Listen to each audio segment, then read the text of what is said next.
Welcome back, my friends.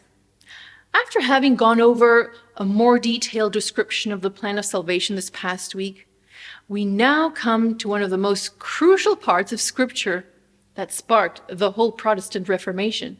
Ephesians chapter 2, verses 8 and 9 says, "For by grace you have been saved through faith, and that not of yourselves.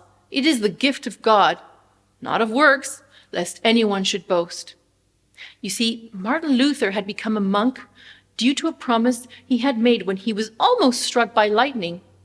And he described himself as a good monk and was so strict in his observance of prayers and rituals and vigils, readings, confessions, penances, that if he had continued down that path, he would have driven himself to his death. And yet, he said he felt no peace until one day he was able to truly understand Romans 1, verse 17, which states that the just shall live by faith. Ephesians 2, 8 and 9 assures believers of that same truth.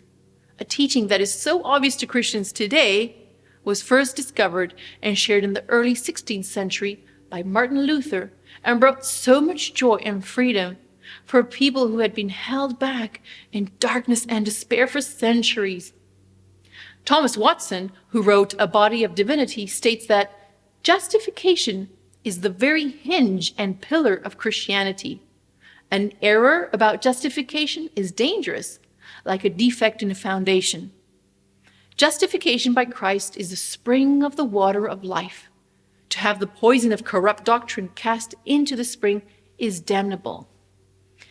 Luther came to recognize that a correct understanding and acceptance of the teaching of Scripture on this subject is absolutely vital to the spiritual well-being of Christ's church here in the world.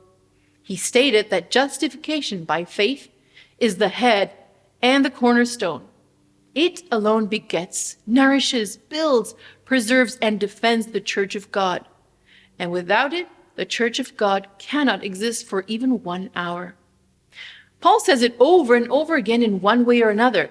Salvation is not what we've done for ourselves, but everything of what God did for us. Verse 10 also says that we are God's workmanship and that he has prepared good works for us to do. In case any of us want to boast that we do good things, actually, God already invented doing good things, so we can't take credit for that. That's our nugget for today. I'll see you tomorrow.